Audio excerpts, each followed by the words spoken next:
Hey, greetings and welcome to Code Cookie. And today we're going to be looking at symbols. Right, symbols are actually very, very important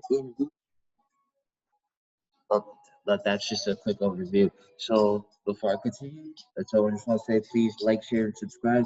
And most importantly, reach out to me in the comments. Reach out to me in the comments as I paste the instructional in the video description. Also want to help everyone, as I also want everyone helping me work on our goals to get certified in Ruby. So let us begin.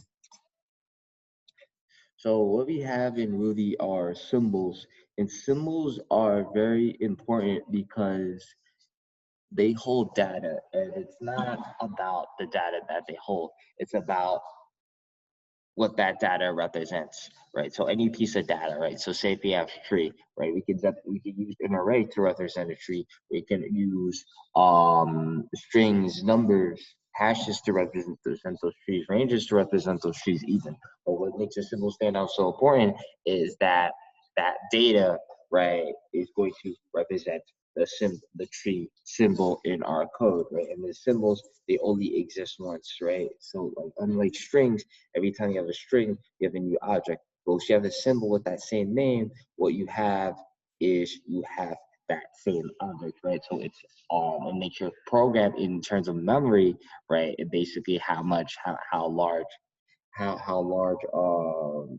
your code comes out to be in order to run, right? It makes that a lot smaller, right?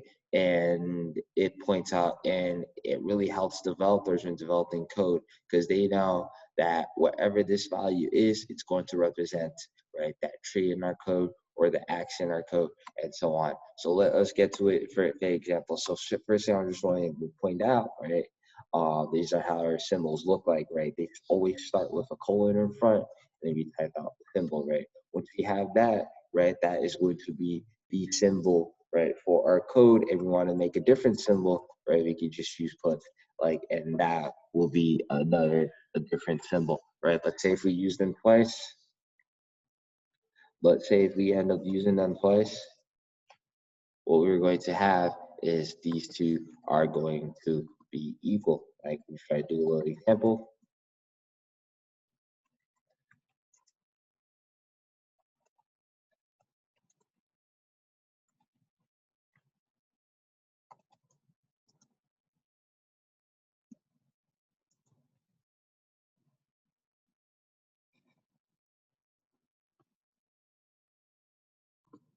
Right? See if we ask them for their object IDs, right? We could tell the two items are really the same by the object ID, right? We ask if if the object IDs are the same, right? We see here for the symbols, right? If the object ID, so these are the exact same object, right?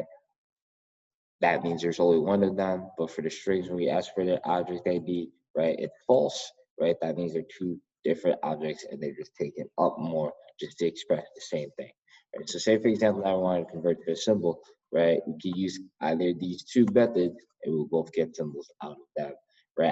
I really prefer to use toSym, but I just wanted to put intern out there because when you're reading through code, you also might see that as well.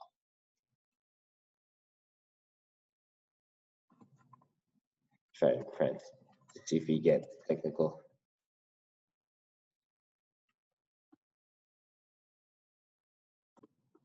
Right. We can have, right, if you run these codes, right, just try zoom in here, right, run these codes, right, you see that they're symbols, right? And then another thing that's interesting, right, you're going to find that, you know, since the symbols, they're just one item only and strings seem to repeat, right, what we're going to find is that if we try to like do a little benchmark to see, right, run this code right here, right, what's this basically taking is we're making a hash from the letters, the keys are going to be letters A to Z, and the values are going to be 1 to 26, right? And by strings, right, for having hash key values of strings, right,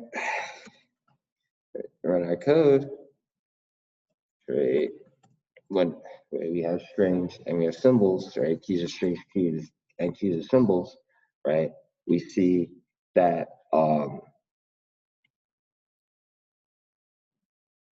right? We kind of see that if you look closely, to look up the string, it takes 3.7 seconds, and then the symbol it takes 0.25, right? But you know, interestingly enough, if you kind of run it enough times, it looks like um, sometimes the string would went out. So that's kind of interesting. There's probably just more parameters, but generally, you know, the symbol went out. And then there's just one more example I want to show, and I kind of just wanted to update the lab, is that when you're working with hashes and symbols, where you actually want to create a hash, and that hash, right, when you create them, right, with symbols, right, we could use the current syntax, but there is actually an older syntax that we have here.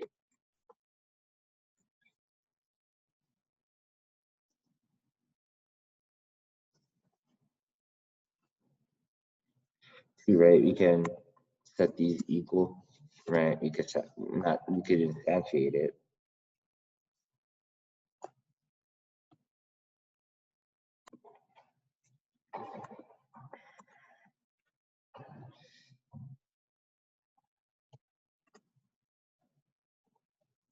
My hash.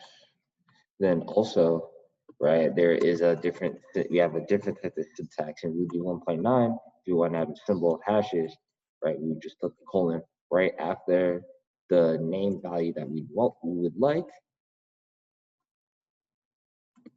and print like so.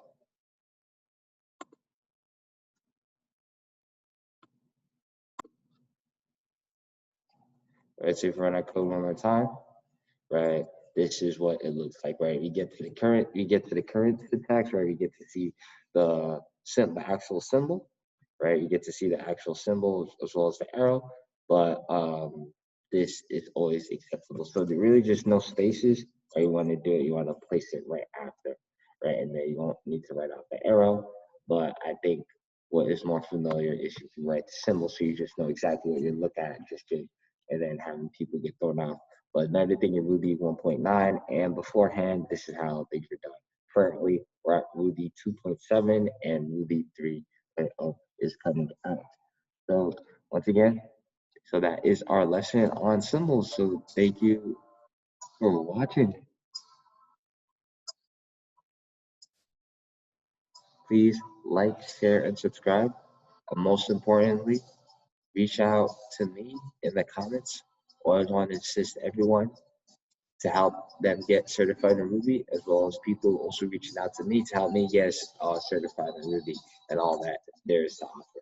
Thanks for watching.